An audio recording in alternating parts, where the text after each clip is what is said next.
കടകംപള്ളി സുരേന്ദ്രനും ഉണ്ണികൃഷ്ണൻ പോറ്റിയും രണ്ട് കസേരയുടെ രണ്ട് ഭാഗത്തിരുന്ന് വളരെ ഗൗരവമായി നടത്തുന്ന ചർച്ച കണ്ടു.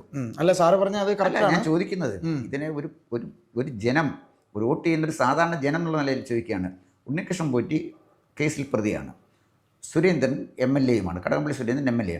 ഇവർ വളരെ രഹസ്യമായി സംസാരിക്കുന്നുണ്ട്.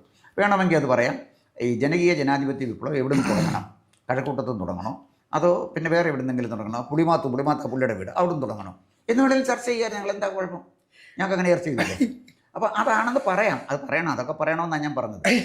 ആദ്യം തൊട്ട് അദ്ദേഹം എടുത്ത നിലപാടും മുഴുവൻ കള്ളം പറയുന്ന നിലപാടായിരുന്നു. ഇപ്പോഴും അദ്ദേഹം അത് പൊളിച്ചടുക്കി. അല്ല, പൊളിച്ചടിക്കെന്ന് പറഞ്ഞാൽ അത് മാധ്യമങ്ങളിൽ വന്നു. അല്ല, ഞാൻ സത്യാവസ്ഥ മാധ്യമങ്ങളിൽ വന്നു. അപ്പോൾ എന്താണ് ചെയ്യേണ്ടത്? പാശ്ചാത്യ രാജ്യത്തായിരുന്നെങ്കിൽ ഞാൻ ജനങ്ങളോട് കള്ളം പറഞ്ഞു അല്ലെങ്കിൽ തെറ്റായ കാര്യം പറഞ്ഞു, അതായത് ഞാനതിൽ നിർവ്യാജം ഖേദിക്കുന്നു എന്ന് പറയാതെ ഇപ്പോഴും ചെയ്യുന്നതാണ്